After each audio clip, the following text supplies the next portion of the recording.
നമ്മുടെ സുരേന്ദ്രൻ, കെ സുരേന്ദ്രൻ, അദ്ദേഹം BJPയുടെ മുൻ പ്രസിഡന്റാണ്. വളരെ സംഘടനാപരമായി BJPയെ എണ്ണയിട്ട യന്ത്രം പോലെ വളർത്തിയെടുക്കുന്നതിൽ വലിയ പങ്ക് വഹിച്ച ആളാണ്. അദ്ദേഹം ഇന്നലെ ചോദിക്കുകയാണ്, പിണറായി വിജയൻ എന്തിനാണ് ദുബായി പോയതെന്ന്. എന്തിനാ അങ്ങനെ സുരേന്ദ്രൻ ചോദിക്കുന്നത്? കെ സുരേന്ദ്രൻ അവർക്കൾക്ക് അറിയാമല്ലോ, ദുബായിലാണ് പിണറായി വിജയൻ്റെ മകൻ ജോലി ചെയ്യുന്നത്. അവിടെ ഒരു കമ്പനിയിലാണ്. അപ്പോൾ കമ്പനിയിൽ ജോലി ചെയ്യുന്ന മകനെ കാണണ്ടേ? പോകുന്നതിൽ തെറ്റുണ്ടോ? ഒരു വഴിക്ക് ഇപ്പോൾ സുരേന്ദ്രനാണ് ദുബായിൽ അമേരിക്കയിൽ ഒരു കാര്യത്തിന് പോകുമ്പോൾ ദുബായ് വഴി പോയാൽ തെറ്റുണ്ടോ? സുരേന്ദ്രൻ നാളെ മുഖ്യമന്ത്രിയായാൽ ഇങ്ങനെ പോകുമോ? അല്ലെ പോകില്ലേ? അപ്പോൾ അതൊരു വലിയ ചോദ്യമാണ്. അപ്പോൾ ദുബായിൽ പോയത് വലിയൊരു വിഷയമാക്കി എടുക്കേണ്ട കാര്യമുണ്ടോ? ഇനി അമേരിക്കയിൽ പോയതാണെങ്കിൽ എല്ലാവരും അമേരിക്കയിൽ പോയി ചികിത്സിക്കുന്നില്ലേ? താല്പര്യമുള്ളവർക്ക് പോയി ചികിത്സിക്കുന്നു. അപ്പോൾ ചികിത്സയ്ക്ക് പോയതിന് നമുക്ക് വല്ലതും പറയാൻ പറ്റുമോ? അത് പ്രായോഗികമായി പറയാൻ പറ്റുന്നതല്ല. ദുബായിൽ പോയതിൻ്റെ രഹസ്യം എന്തെന്ന് അറിഞ്ഞുകൂടാ എന്ന് പത്രപ്രവർത്തകരോട് ചോദിച്ചു. അപ്പോൾ പത്രപ്രവർത്തകരും കൈമലത്തി. ആ രഹസ്യം ഞാനിതാ പറഞ്ഞു തരാം. മകൻ അവിടെയാണുള്ളത്. ഇത്രയും ടെൻഷൻ പിടിച്ച് 80 വയസ്സ് കഴിഞ്ഞ് മുഖ്യമന്ത്രിയായിരിക്കുന്ന, ഇത്രയും ടെൻഷനുള്ള, അത്യാവശ്യം ഒരു പ്രധാനപ്പെട്ട രോഗം എന്തെന്ന് ഞാൻ പറയാൻ താല്പര്യപ്പെടുന്നില്ല. അത് അദ്ദേഹം ഡിസ്ക്ലോസ് ചെയ്യാത്തിടത്തോളം കാലം, മെഡിക്കൽ ബുള്ളറ്റിൻ വഴി ഡിസ്ക്ലോസ് ചെയ്യാതിരിക്കുന്നിടത്തോളം കാലം അറിയാമെങ്കിലും നമ്മൾ പറയുന്നതുമല്ല. നമ്മുടെ മുഖ്യമന്ത്രിയാണ്, എൻ്റെയും കൂടി മുഖ്യമന്ത്രിയാണ്.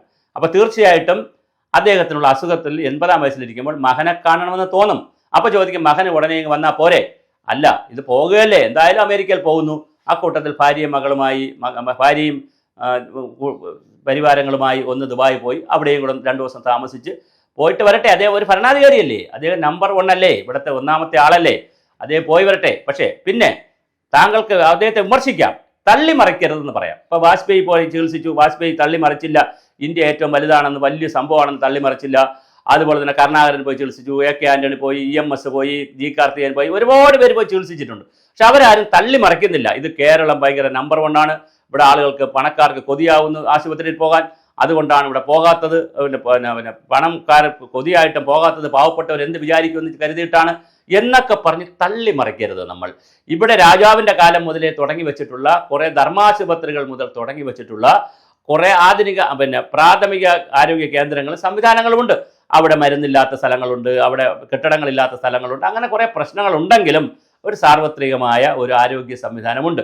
പിന്നെ മലയാളിയുടെ കയ്യിൽ അത്യാവശ്യം പണമുണ്ട്. ഉള്ളവരുടെ കയ്യിൽ, ആശുപത്രി പോകാൻ ഉള്ളവരുടെ കയ്യിൽ പണമുണ്ട്. അതുകൊണ്ട് 68% വരുന്ന സ്വകാര്യ മേഖല, 100 എടുത്താൽ 32% ഗവൺമെൻറ്റിനുള്ളൂ, 68% സ്വകാര്യ മേഖലയാണ്.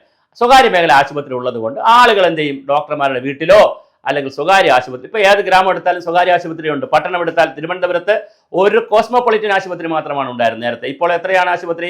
കോസ്മോപൊളിറ്റിൽ പോണ വഴിക്ക് തന്നെ SUT, SK ആശുപത്രി, പിന്നെ PRS, NIMS, പിന്നെ അത് കഴിഞ്ഞിട്ട് KIMS, പിന്നെ SP ഫോർട്ട് തുടങ്ങി തിരുവനന്തപുരത്ത് തന്നെ. പിന്നെ അത് കഴിഞ്ഞ് വത്സല നഴ്സിംഗ് ഹോം എന്നൊക്കെ പറഞ്ഞ് ചെറിയ ചെറിയ ഹോസ്പിറ്റലുകൾ, പിന്നെ മെഡിട്രീന, വളരെ വലിയ തോതിലാണ് പിന്നെ കണ്ണാശുപത്രികളുടെ ഒരു പ്രളയമാണ് തിരുവനന്തപുരത്ത്. അപ്പോൾ എത്ര ആശുപത്രികളാണ് വന്നിരിക്കുന്നത്. അപ്പോൾ അവിടെയൊക്കെയാണ് കൂടുതൽ ആളുകൾ പോകുന്നത്. അതുകൊണ്ട് ദയവായി പിണറായി വിജയനെ ട്രോളുമ്പോൾ കാര്യങ്ങളിലൂടെ അറിഞ്ഞ് ട്രോളുക. തീർച്ചയായിട്ടും അദ്ദേഹം ദുബായിൽ പോയിരിക്കുന്നത് ചികിത്സയ്ക്കല്ല, മകനെ കൂടി കാണാനാണ്. ഒരു പിതാവ് എന്നുള്ള നിലയിൽ അദ്ദേഹം അത് കാണുന്നതിൽ തെറ്റ് പറയാനാകില്ല. കുറച്ചൊരു ടെൻഷൻ റിലീസ് ചെയ്യണ്ടേ? അദ്ദേഹം ഈ ഒരു വലിയൊരു മനുഷ്യനല്ലേ, ഒരു പച്ചയായ മനുഷ്യൻ കൂടിയാണല്ലോ. അപ്പോൾ ഇടയ്ക്ക് 1 ദിവസം 2 ദിവസമോ അദ്ദേഹം ടൂർ പോയതല്ല. അദ്ദേഹത്തിൻ്റെ ഫാമിലിയിൽ പോയി മക്കളോടൊപ്പം അവിടെ ചിലവഴിക്കട്ടെ. അതിങ്ങനെ ഫ്രഷായി വരട്ടെ. അങ്ങനെ ഫ്രഷായി വന്ന് അവിടെ പോയി ചികിത്സയും കൂടെ കഴിഞ്ഞ് വന്നാൽ അത് ഗവൺമെൻറ്റിന് നല്ലതല്ലേ? മുഖ്യമന്ത്രി എന്നുള്ള നിലയിൽ രാജ്യത്തിന് നല്ലതല്ലേ? അതുകൊണ്ട് സുരേന്ദ്രൻജി, നമുക്ക് പറയാം, പക്ഷെ പറഞ്ഞ് എല്ലാ കാര്യത്തിലും കയറി പറയരുത്. പറയുമ്പോൾ ആളുകൾ ചിലപ്പോൾ നമ്മളെ തെറ്റിദ്ധരിച്ചേക്കും. എന്തായാലും അദ്ദേഹം പോയി വരട്ടെ. പിന്നൊരു ട്രോളും കൂടെ ഞാൻ പറഞ്ഞ് അവസാനിപ്പിക്കാം. ഇന്ന് രാവിലെ കിട്ടിയ ഒരു കരക്കമ്പിയാണ്. പിണറായി വിജയൻ തിരുവനന്തപുരത്ത് RCCയിലോ മെഡിക്കൽ കോളേജിലോ അല്ലെങ്കിൽ ഏതെങ്കിലുമൊക്കെ സ്ഥാപനത്തിൽ പോയി എന്തെങ്കിലും പരിശോധന നടത്തി, എന്താണ് അസുഖമെന്ന് എനിക്കറിയില്ല, അതുകൊണ്ട് എവിടെ പോയി പരിശോധിക്കാം. ഞാൻ ഉദാഹരണമായി പറഞ്ഞോളൂ, ഇപ്പോൾ CTയിലോ എവിടെ വേണമെങ്കിൽ പരിശോധിക്കാം. കേരളത്തിൽ എവിടെയെങ്കിലും പോയി പരിശോധിച്ചാൽ അവിടെ പിന്നെ VIP ട്രീറ്റ്മെൻറ്റായി, പിന്നെ അവിടെ ആളുകളായി, എപ്പോഴും പോലീസായി, പ്രൊട്ടക്ഷനായി, കരിമ്പൂച്ചയായി, മറ്റ് സാധാരണക്കാർക്ക് അവിടെ പോയി ചികിത്സിക്കാനുള്ള തടസ്സങ്ങളുണ്ടാവും. അത് ഒഴിവാക്കാനും കൂടിയാണ്. അപ്പോൾ ഒരു പ്രമുഖനായ ഒരാൾ പുറത്തു പോയാൽ അത്രയും നമ്മുടെ സർക്കാർ ആശുപത്രിയിൽ മറ്റുള്ളവർക്ക്, പാവപ്പെട്ടവർക്ക് സ്വതന്ത്രമായി പോയി ചികിത്സിക്കാനുള്ള ഒരു അവസരം ഉണ്ടാകുമെന്നുള്ളൊരു കരക്കമ്പി കൂടി ഇറങ്ങിയിട്ടുണ്ട്.